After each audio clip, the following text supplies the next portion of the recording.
Christmas 1968, when man first cut the silver cord of Earth's gravity to orbit the moon.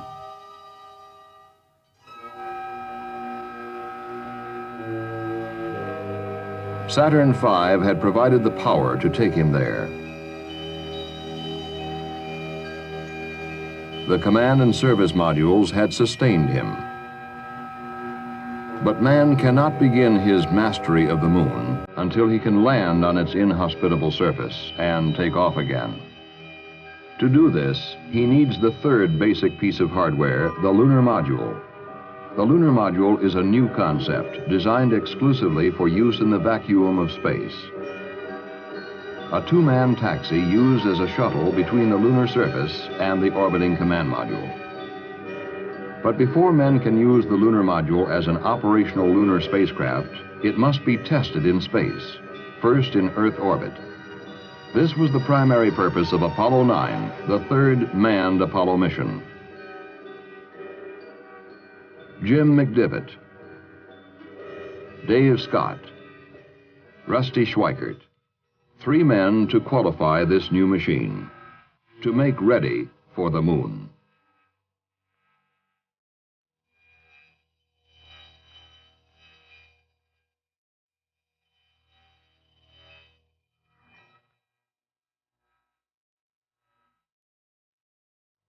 This was the most complex system ever sent into space. First, the Saturn V, 7.5 million pounds of thrust from its first stage alone, over 3 million working parts. Then the lunar module, well over 1 million parts. And the command and service modules, over 2 million parts. 35 seconds in counting. March 3rd, 1969, the count for the launch of Apollo 9 was underway. Each piece checked out before launch. Computer monitors, 20 seconds. Guidance release, 15, 14, 13, 12, 11, 10, 9. We have ignition sequence start. 6, 5, 4, 3, 2, 1, 0. All engines running. Commit. Liftoff. We have liftoff at 11 a.m. Eastern Standard Time.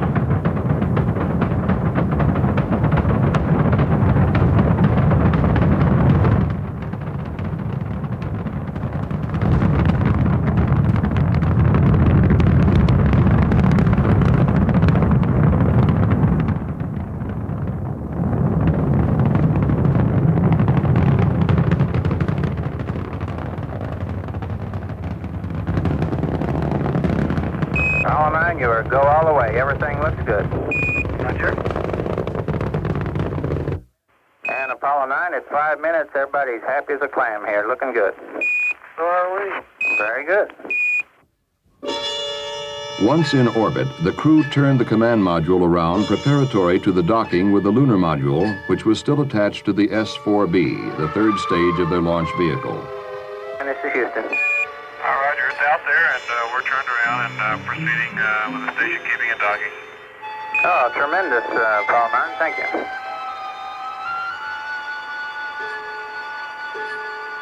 Go, Apollo 9. We're about 25 feet now on the closing point. Copy.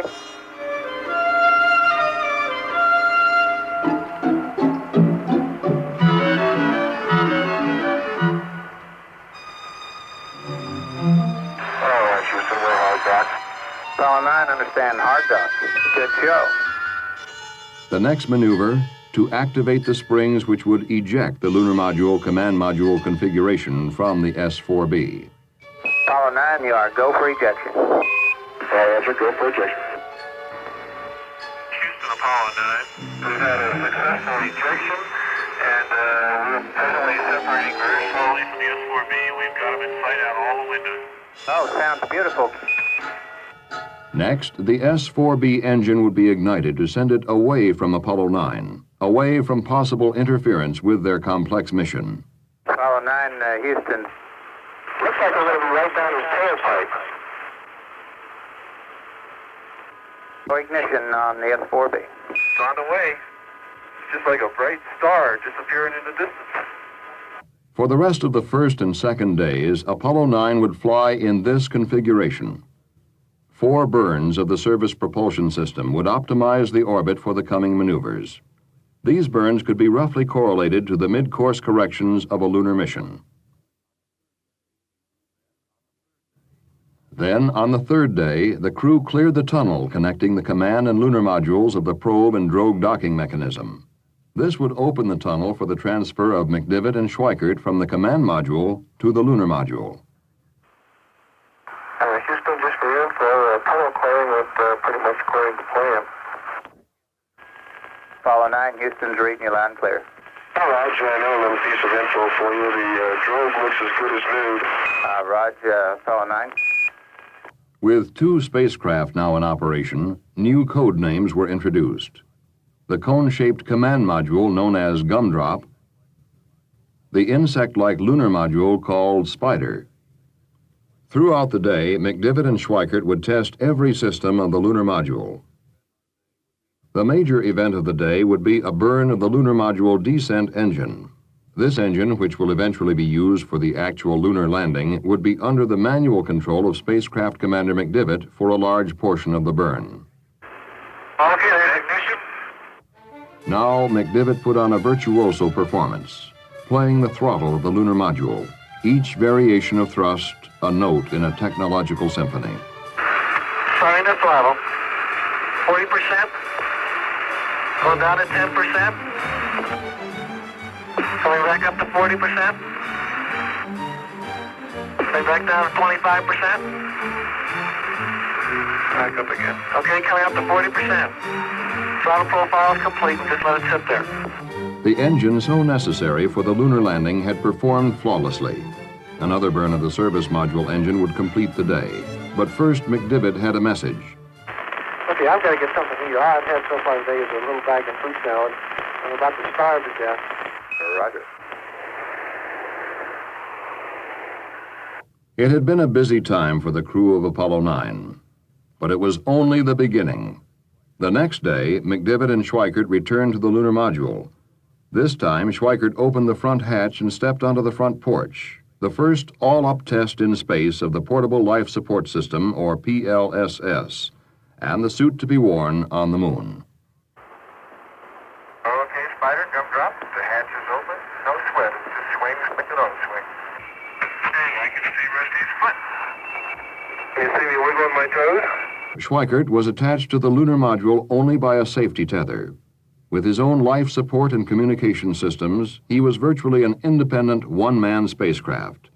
His call sign as the third link in communications, Red Rover. Oh, boy, what a view. That's spectacular. It really is. Alone in the command module, hatch opened, Dave Scott also had work to do. Okay, Dave, come on out. Okay.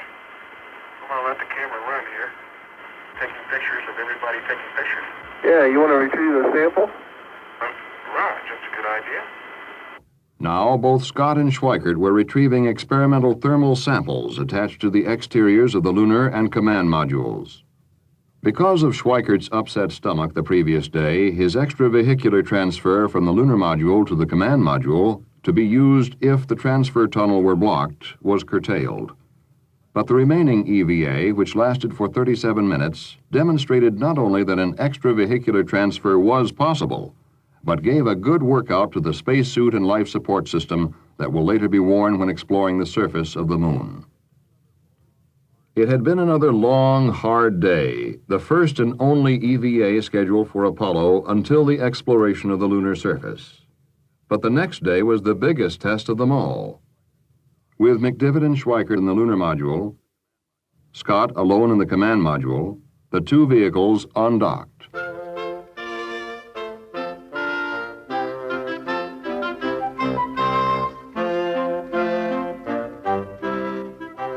Looking more an abstraction than a machine, the lunar module danced an inverted pirouette before its lone partner in space.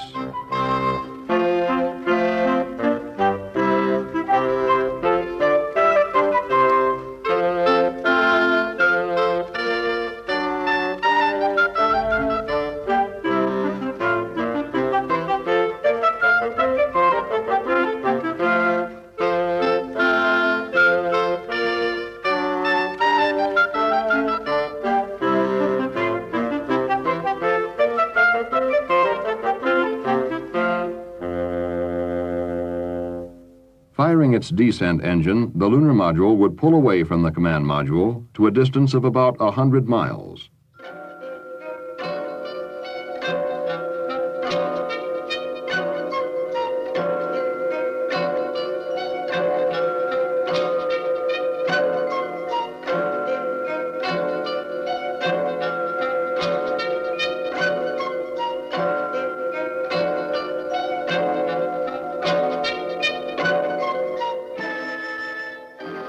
Now, with the support of Mission Control, McDivitt and Schweikert would locate Scott alone in the command module and perform the critical rendezvous maneuvers, each burn representing a firing that would one day take men from the surface of the moon to the spacecraft, which would take them home again. 20 seconds. We have ignition. Burn looks good. It's a good burn, Dave. Oh, very good. Thank you. The lunar module had left its bulky four-legged descent stage in orbit. Now only the ascent stage and crew would return. Each burn a step in a computerized choreography which would lead to the rendezvous. Oh,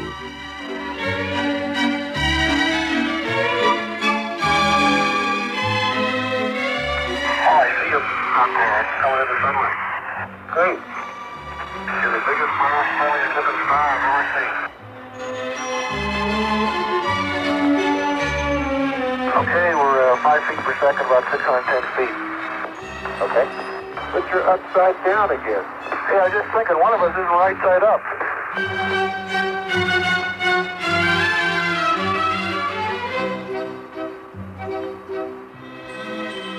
Okay, I have us about 370 feet. Okay, looks closer than that. Doesn't it, though?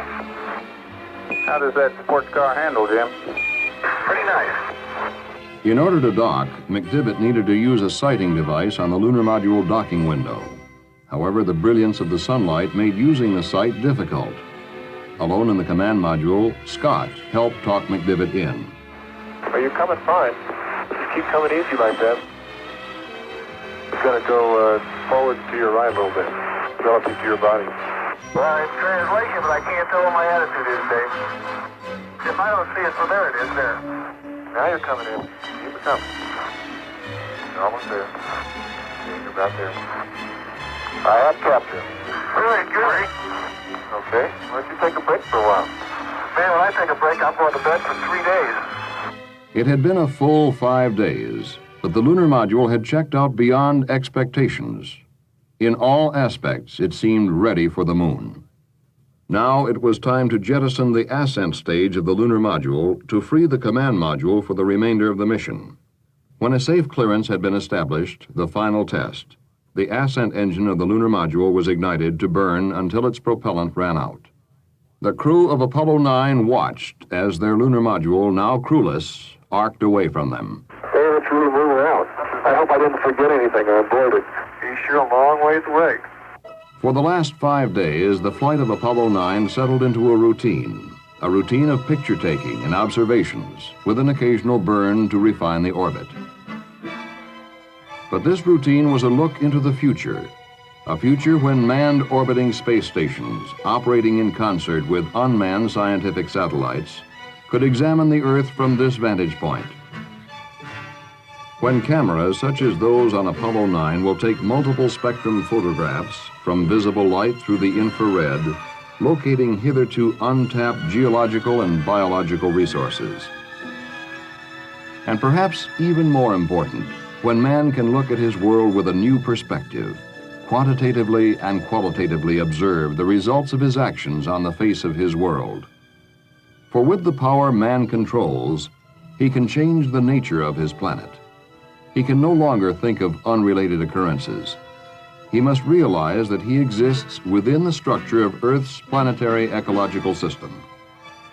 He can observe with this new technology the results of his interaction with his environment.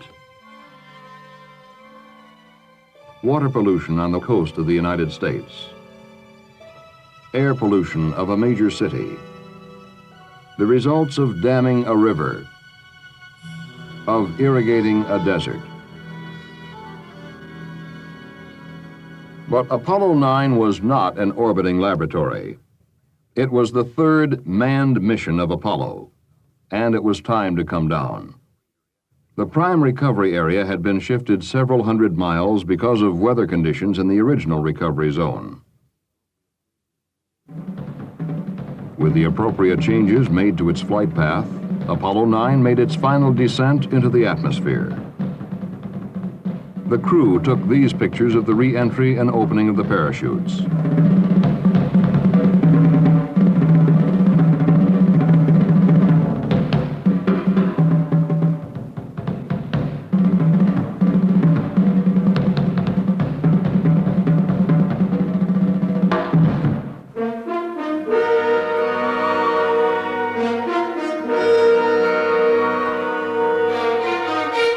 The 10-day mission of Apollo 9 had met all its major goals.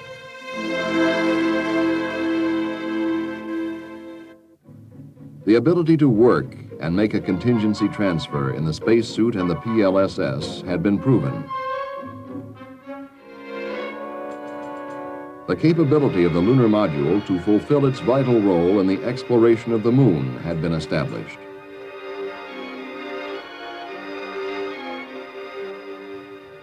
The flight of Apollo 9 showed that we are indeed ready for the next step in meeting what may be the most significant challenge of our time, the conquest of the moon.